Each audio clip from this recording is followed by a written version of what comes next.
Hey y'all, we're doing week 4, day 4, digital learning day, week 4, day 4 today. Number 1 says solve for Q, show your work. And I see parentheses here, so I know that the first thing I need to do is distribute. So I'm going to multiply 5 times Q and 5 times -2. That would give me 5Q minus 10 equals 20. Now I need to add 10 to both sides in order to create a zero pair here. So I'm left with 5Q equals 20 plus 10 is 30. And Q, my whole goal is to isolate Q on one side, so I have to undo everything. Q is being multiplied by 5, so I need to divide by 5. And I get Q equals 30 divided by 5, which is 6. Of course, I would need to go back and plug in 6 into my original equation to check and make sure I was right. Number 2 says write the following in standard form. Standard form is just a regular number. So the first thing, oh, I'm sorry, no, I skipped to day 5. Day 4 says x, let me start over. Day 4 says y equals x squared. Is the above equation a linear function, yes or no?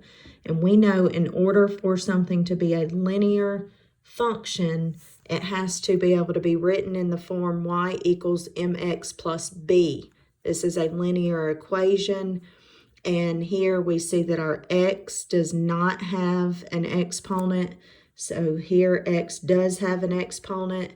The reason this does not work, so this is not going to be a function, no function. And the reason it does not work is because if we were to graph this, we would get what looks like a parabola, and that is not a line. It would be a function, but not a linear function because it's not a straight line.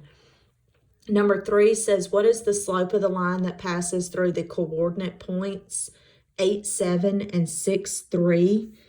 And in order to find the slope, we have to stack and subtract. These are x values, these are our y values, and our slope is going to be, this should actually be the change in y over the change in x. The change in y over the change in x. So by subtracting my 2 y values, I can find the change in y. 7 minus 3 is 4. And 8 minus 6, this will be the change in x, is 2. So that the change in y is 4. And the change in x is 2. And 4 divided by 2 equals 2.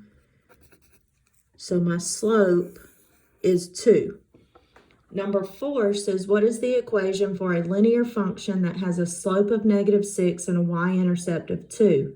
And we know that the equation for a linear function is y equals mx plus b, where m is your slope and b is your y-intercept. So if we're given a slope of -6, then we would put that into the equation where m is. So it'd be -6 times x, and a y-intercept of 2.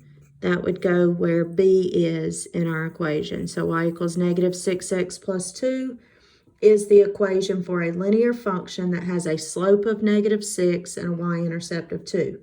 Number 5 says, given the relation with points 2, 4, 3, 7, 9, 10, and x, 5, which of the following values for x will make this relation a function?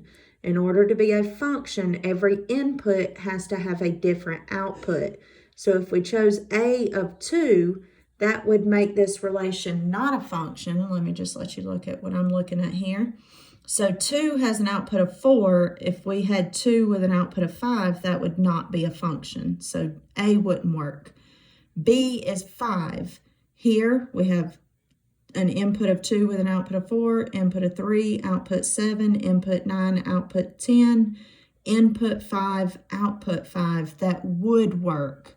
Remember, when we find our answer, we don't just want to go with it and not look at the other options. We want to keep going with our other options just to make sure we didn't make a mistake. So if I had an input of 9 with an output of 5, Well, here I have an input of 9 with an output of 10, so that wouldn't work. That wouldn't be a function. And here an input of 3 with an output of 5.